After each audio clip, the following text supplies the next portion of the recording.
penggelapan. Loh, penggelapan dari mana?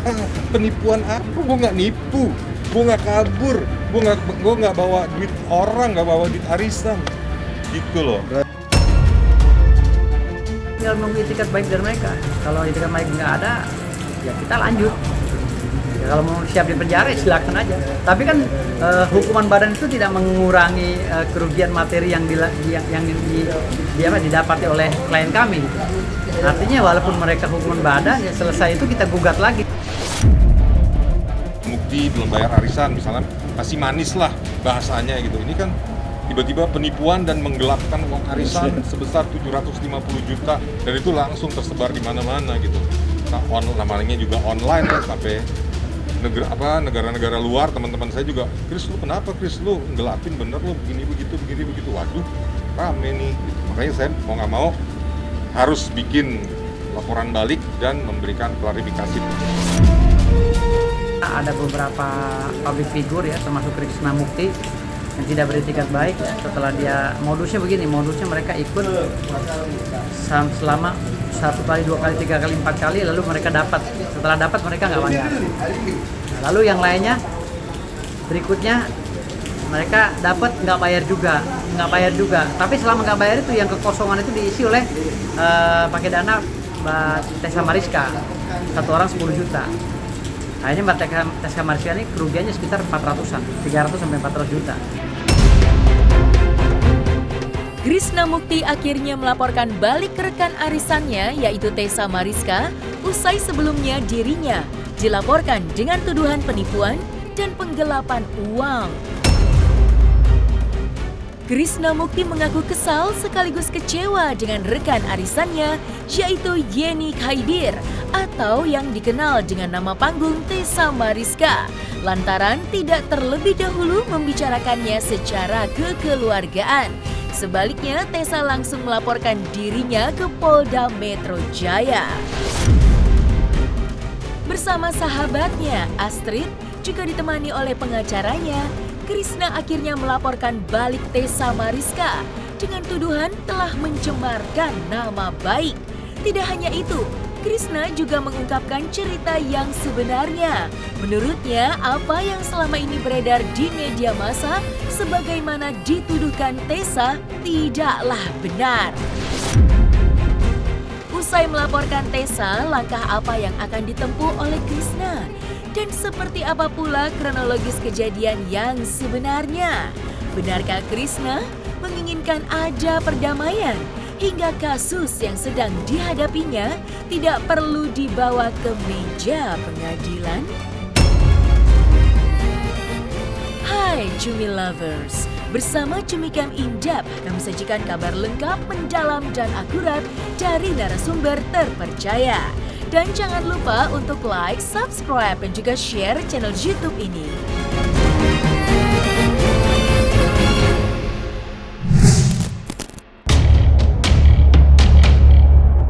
Berawal dari arisan, kini berujung pelaporan.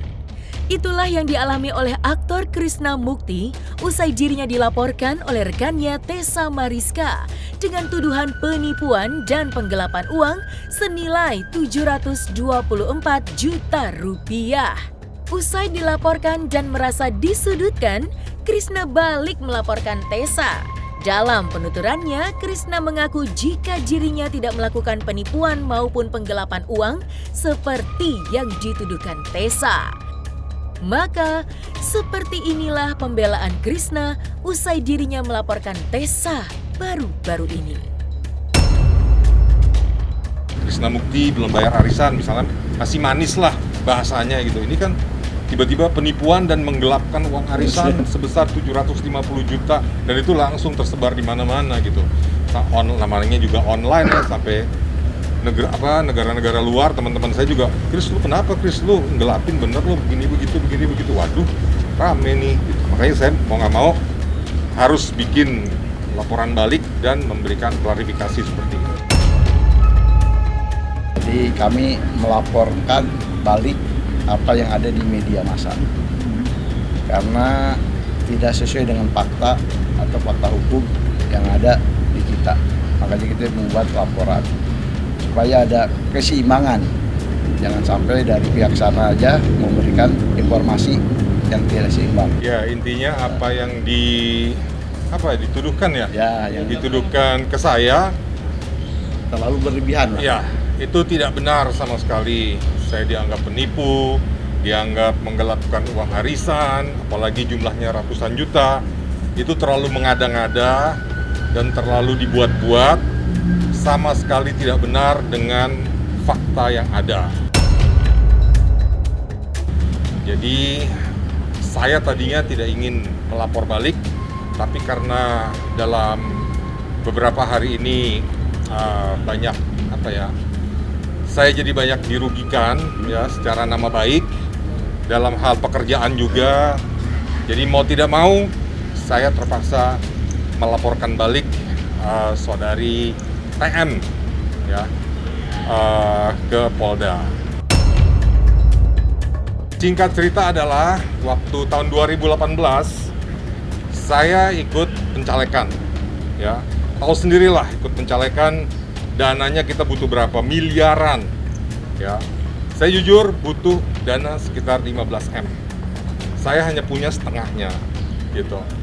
Nah, lalu ada salah satu sumber dana yaitu arisan yang dibuat oleh saudara TM ya, melalui Astrid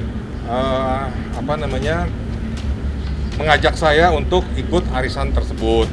Saya ya sudah mengiyakan.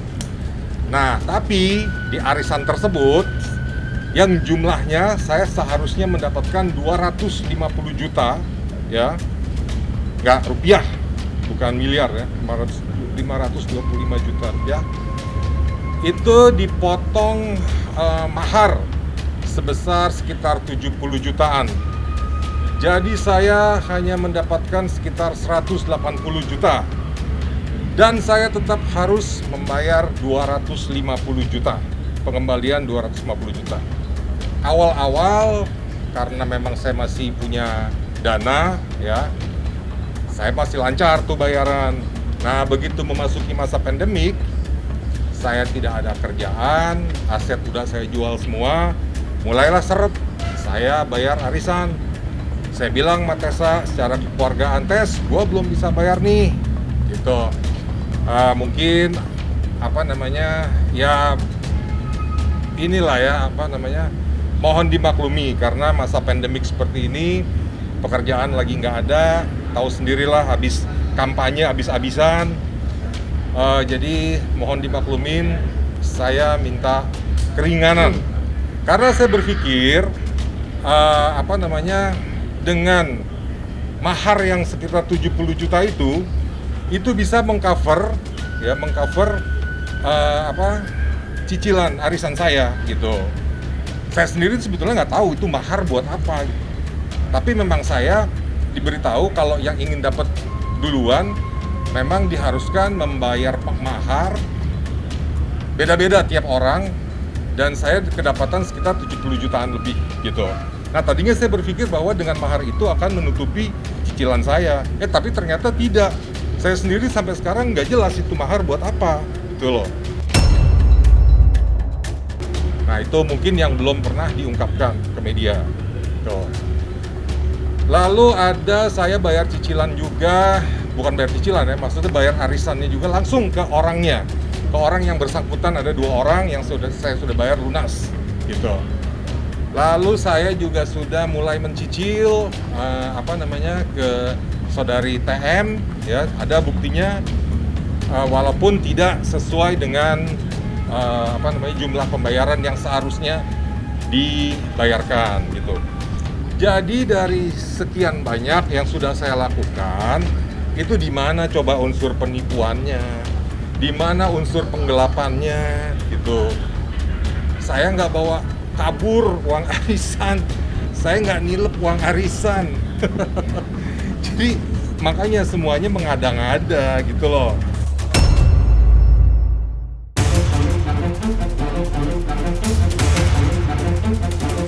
Sementara pihak Tessa Mariska melalui kuasa hukumnya Firdaus membeberkan jika kliennya sangat kecewa dengan sikap Krishna yang menurutnya tidak memiliki itikat baik untuk melunasi utang arisan yang harus ia bayarkan. Di pihak Krishna sendiri menolak semua tuduhan dari Tessa Mariska. Menurutnya dirinya kesulitan membayar lantaran saat itu terjadi pandemi COVID-19. Meski begitu ia menuturkan jika dirinya tetap membayar meski harus mencicilnya. Lantas, apakah harapan dari kedua belah pihak untuk menemukan titik temu? Benarkah keduanya bersedia melanjutkan permasalahannya secara kekeluargaan? Mukti dan Indah Permatasari, Astrid Kiki dan Lia Amelia dan lain-lainnya. Ada sekitar belasan orang yang kita laporkan terkait arisan yang diprakarsai oleh Ibu Tessa Mariska, klien kami. Yang dilaporkan di Polda Metro Jaya dengan dugaan pelanggaran pasal 372 dan 378 terkait dengan penipuan dan penggelapan uang arisan sebanyak 724 juta rupiah kurang lebihnya, dan kalau di total semua hampir 1 M. Penggelapan dari mana? Penipuan apa? Gue nggak nipu, gue nggak kabur, gue nggak bawa duit orang, nggak bawa duit arisan, gitu loh. Ada beberapa public figure ya, termasuk Krishna Mukti yang tidak beretikat baik ya. Setelah dia modusnya mereka ikut selama 1 kali, 2 kali, 3 kali, 4 kali, lalu mereka dapat. Setelah dapat mereka nggak bayar. Lalu yang lainnya berikutnya mereka dapat nggak bayar juga. Tapi selama nggak bayar itu yang kekosongan itu diisi oleh pakai dana Mbak Tessa Mariska, 1 orang 10 juta. Akhirnya Mbak Tessa Mariska ini kerugiannya sekitar 400-an, 300 sampai 400 juta. Dia mengingatkan kapan mau bayar, ya memang belum ada, mau gimana, tapi saya mencicil.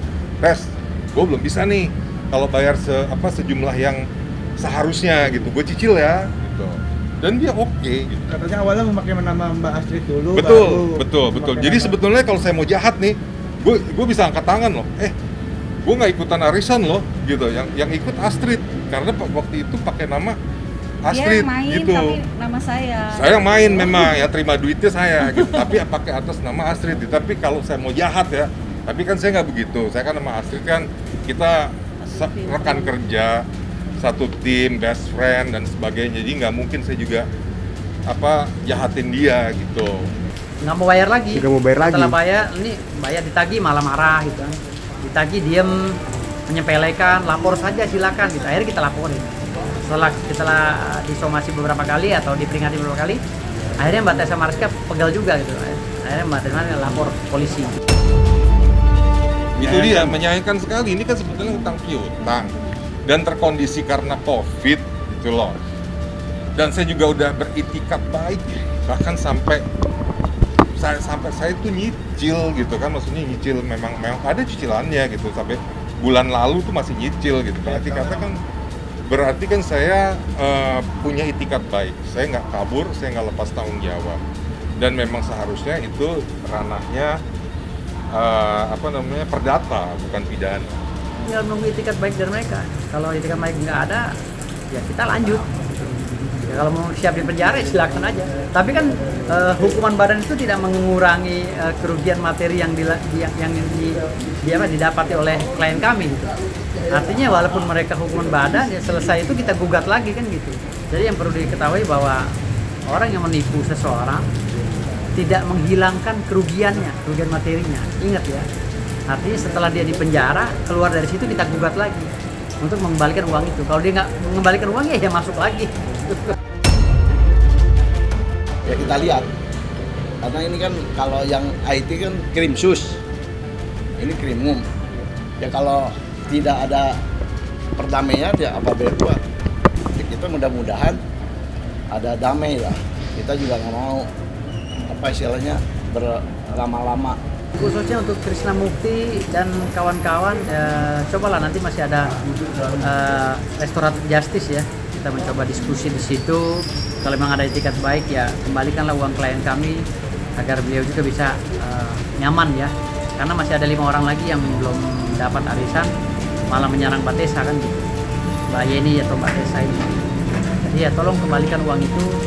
Ya ada etikat baik lah, jangan menghindar. Kalau memang nggak punya uang ya apa sih yang dijual dulu. Saya tuh tadinya udah pengen ngelunasin gitu. Udah ada beberapa kerjaan nih depan mata nih cuma gara-gara laporan ini jadi mental lagi deh gitu kan. Berarti kan apa ya istilahnya ya, menghambat rezeki orang kan yang tadinya niat baik mau dapetin kerjaan buat bayar arisan ini jadi mental lagi gitu kan.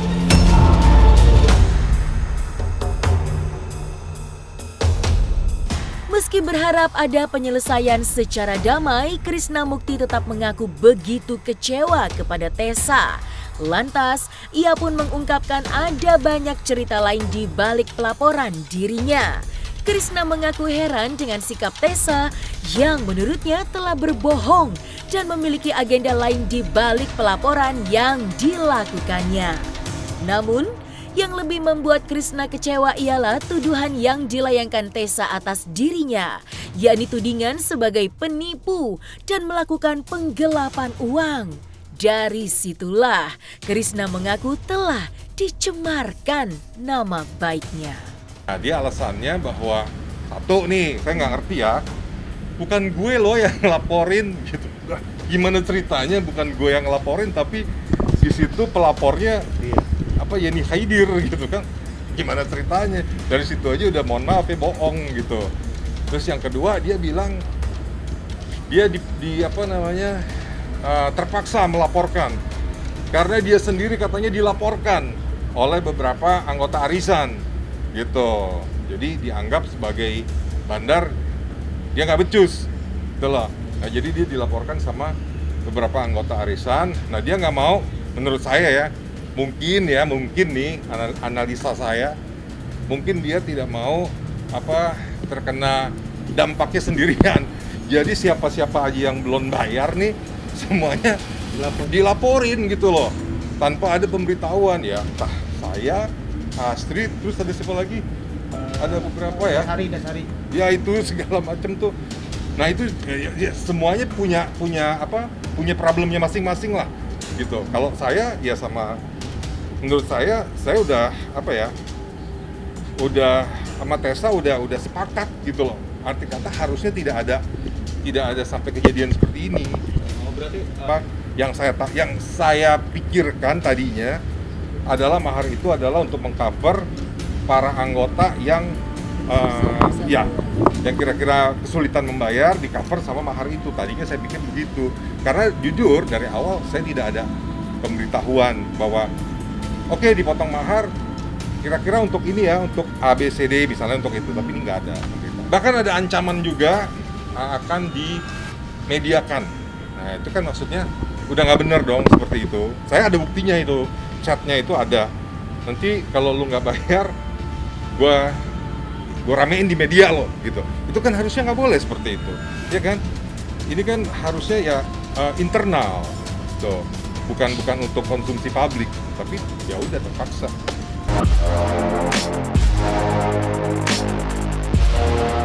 Nah, selesai sudah Cumi Lovers. Bersama Cumi Camp In-Depth, kabar lengkap, mendalam, dan akurat dari narasumber terpercaya.